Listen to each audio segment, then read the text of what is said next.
Students मैं आप लोगों से बात करने जा रहा हूँ about question number 19। It's a very important question related to exam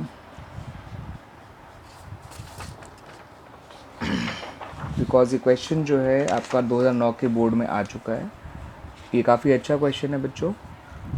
and question कुछ इस तरह से है, समझिएगा बच्चों कि कंपनी ने इशू किए हैं जो सुगंध लिमिटेड है 60,000 शेयर इशू किए हैं। 10 रुपये का शेयर है, 2 रुपये प्रीमियम पे इशू किया गया है। एप्लीकेशन 3 रुपये की है, अलॉटमेंट 3+2 है और फर्स्ट एंड फाइनल कॉल 4 रुपये की हो जाएगी उसी हिसाब से।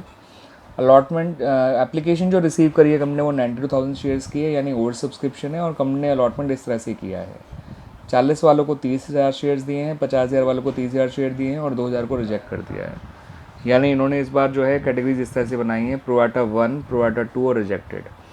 प्रोराटा 1 में अप्लाइड है 40,000 शेयर्स, अलॉटेड है 30,000 शेयर। प्रोराटा 2 में अप्लाइड 50,000, अलॉटेड 3,000 शेयर 30,000 शेयर्स और रिजेक्टेड में 2,000 शेयर, अलॉटेड 0।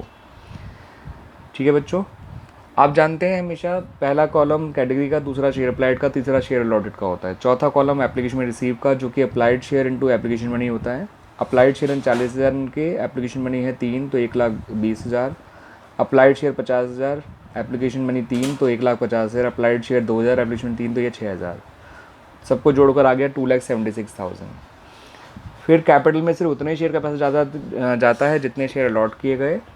30,000 इंटू 3 90, 30,000 इंटू 3 90 और इनका 0, तो टोटल 180 गया कैपिटल में।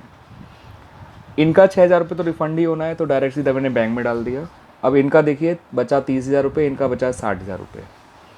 इन दोनों को आगे जाके अलॉटमेंट जो देनी है वो 5 रुपये की है, यानी कि 1,50,000 देने हैं। फालतू है 60, तो 60 और 1,50,000 में से इनका बचा हुआ 60 है, 60 और 1,50,000 में से 60,000 जाएगा अलॉटमेंट में। इनका बचा हुआ 30,000 है, 30,000 और 1,50,000 में से 30,000 जाएगा अलॉटमेंट में। मैं हमेशा अलॉटमेंट का ड्यू चेक करता हूँ कि कितना है और एक्सेस एप्लीकेशन मनी को उससे कंपेयर करता हूँ। एप्लीकेशन मनी अगर अलॉटमेंट ड्यू से कम है तो एक्सेस एप्लीकेशन मनी ही जाएगा अलॉटमेंट में। अदरवाइज जितना अमाउंट ड्यू अलॉटमेंट है वही जाएगा अलॉटमेंट में, और फालतू पैसा कॉल में यानी कॉल से एडवांस में या रिफंड हो जाएगा। मोस्ट ऑफ द केसेस में excess application money amount due allotment से कम ही हुआ करता है।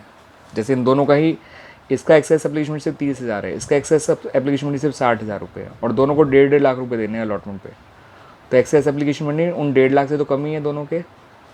ठीक है ना, दैट्स वाई इनका 30 गया, इनका 60 गया, यानी 90,000 गया अलॉटमेंट में। एडवांस में कुछ नहीं गया और रिफंड में आपका 6,000 गया। तो आप जानते हैं अगर आपको एंट्रीज बनानी हुई तो पहली entry bank to share application 2,76,000 से हो जाएगी। दूसरी entry share application account debit 276, to share capital 180, to share allotment 90 और टू बैंक 6,000 आ जाएगा। इस तरह से आपकी शुरू की 2 एंट्रीज बन जाएंगी। मगर इस क्वेश्चन में इन्होंने एंट्रीज नहीं मांगी हैं। इस क्वेश्चन में इन्होंने हमसे सिर्फ ये मांगा है कि ये बताइए कि हमें नेट अमाउंट कितना मिलेगा अलॉटमेंट पे अगर हमारे पास 2 डिफ़ॉल्टर है, मोहन और सोहन।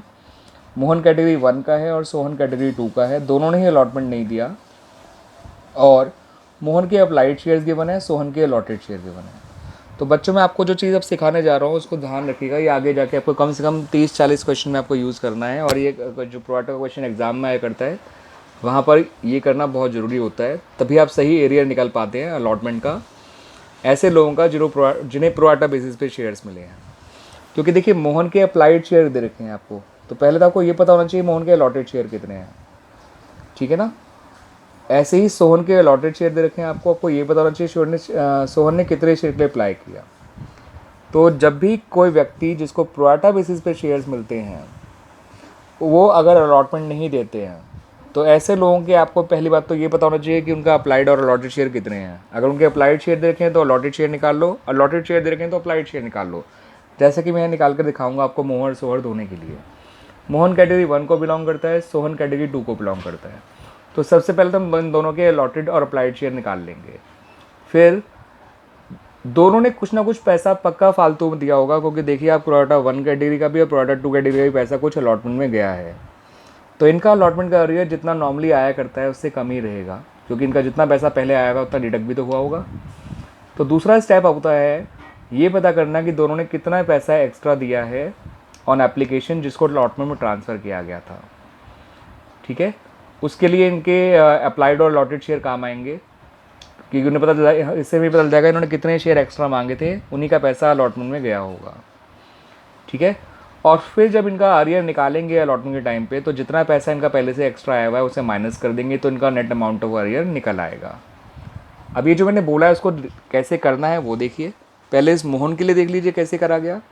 मोहन के अप्लाइड शेयर गिवन थे, तो हमने मोहन के अलॉटेड शेयर निकाल लिया। उसकी कैटेगरी के अलॉटेड शेयर ऊपर, अप्लाइड शेयर नीचे, इनटू इसके अप्लाइड शेयर, इससे इसके अलॉटेड शेयर निकल गए। जिसके अगर किसी के अप्लाइड निकालने हैं तो अप्लाइड वाले उस कैटेगरी अप्लाइड ऊपर रखिएगा, अलॉटेड नीचे, इनटू उसके अलॉटेड शेयर। लेकिन फिलहाल हमें इसके अलॉटेड शेयर निकालने हैं, इसलिए हमने अलॉटेड ऊपर रखा, अप्लाइड नीचे, इनटू इसके अप्लाइड शेयर्स। ठीक है, तो इससे इसके अलॉटेड शेयर निकला है 600। ऐसे ही सोहन के जो अलॉटेड शेयर दे रखे थे तो उसके लिए उन्हें अप्लाइड निकालना था। सोहन कैटेगरी 2 को बिलोंग करता है, तो क्योंकि उसके अप्लाइड शेयर निकालने हैं इसलिए अप्लाइड वाला प्रोपोर्शन उसी कैटेगरी का ऊपर रखा गया, उसकी कैटेगरी अप्लाइड शेयर्स, और अलॉटेड शेयर नीचे रखे गए इनटू इसके अलॉटेड शेयर्स। तो जो दे रखे होते हैं उस कैटेगरी के जो है, अगर अलॉटेड दे रखे तो उस कैटेगरी के अलॉटेड नीचे रखिएगा। ठीक है, इनटू जो है अप्लाइड ऊपर रखिएगा, यानी जो निकालना है उस कैटेगरी का वही शेयर ऊपर रखिएगा, ये ध्यान रखिएगा। जैसे मोहन के केस में अलॉटेड शेयर निकालने हैं तो उस कैटेगरी का अलॉटेड शेयर ऊपर रखा गया। सोहन के लिए अप्लाइड शेयर निकालने हैं तो उसकी कैटेगरी का अप्लाइड शेयर ऊपर रखा गया। ठीक है, और अप्लाइड ऊपर रखा है तो अलॉटेड नीचे, अलॉटेड ऊपर रखा है तो अप्लाइड नीचे। इस तरह से दोनों मोहन के अलॉटेड शेयर निकला है और सोहन के अप्लाइड शेयर निकला है। तो पहला स्टेप दोनों के लिए हो गया। अब दोनों ने कितना कितना पैसा फालतू दिया होगा वो समझिएगा। मोहन ने 800 शेयर मांगे थे, 600 मिले, तो उसने 200 शेयर एक्स्ट्रा मांगे थे। एप्लीकेशन में 3 रुपये है, तो मोहन का एक्सेस मनी आ गया 600 रुपये। अब मोहन को आगे अलॉटमेंट देनी है 600 इंटू 5, 3000 रुपये, बिकॉज अलॉटेड शेयर उसके 600 है। 600 रुपये पहले से आए हुए हैं, तो मोहन का अरियर आ गया 2400 रुपये। ऐसे ही सोहन के लिए करेंगे।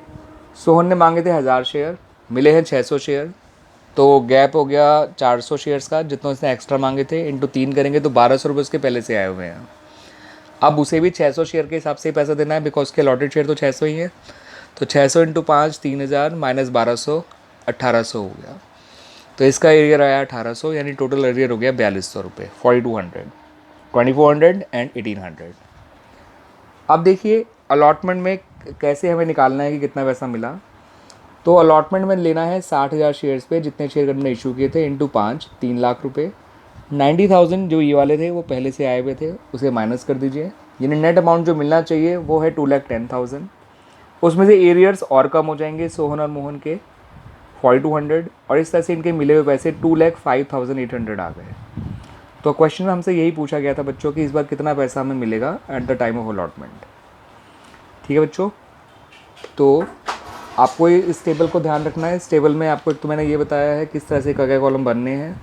Category 1 for first column is for category जिसमें प्रोराटा 1, प्रोराटा 2 और रिजेक्टेड आए।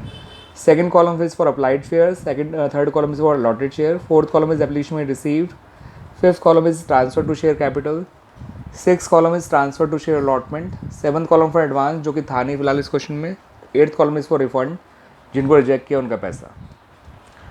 फिर ठीक है बच्चों, फिर इस क्वेश्चन में जो है मैंने आपको बताया था कि दो ऐसे डिफॉल्टर्स हैं जिन्होंने को प्रोराटा बेसिस पे शेयर मिले हैं और उन्होंने अलॉटमेंट नहीं दिए, तो उनके लिए 3 स्टेप वर्किंग दोनों के लिए करनी है।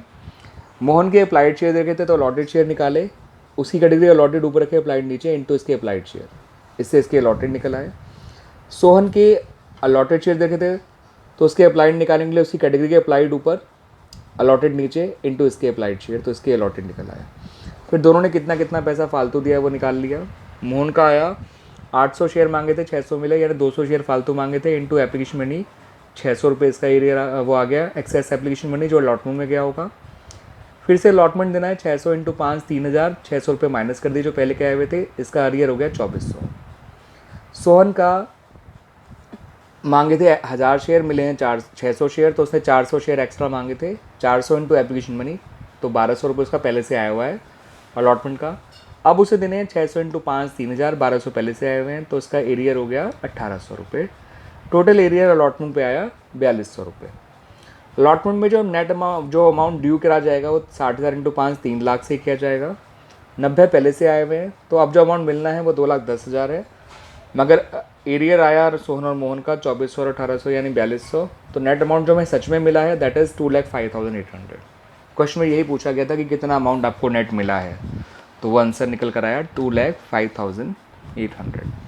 तो बच्चों इस तरह से आपको ये क्वेश्चन आई होप अच्छी तरह समझ में आया होगा। It's a very important question, it's a guiding question for all the big question जो कि आपके आने वाले हैं, जो आपको लेटर उसमें दिए हुए हैं। ठीक है ना, ये 3 स्टेप्स ध्यान रखिएगा दोनों पर्सनस के लिए। ठीक है, ऐसे ही स्टेप्स आपको फॉलो करने होंगे हर उस पर्सन के लिए जिसको प्रोराटा बेसिस पे शेयर्स मिले हैं और जिसने अलॉटमेंट नहीं दिया होगा। ठीक है बच्चों, थैंक यू।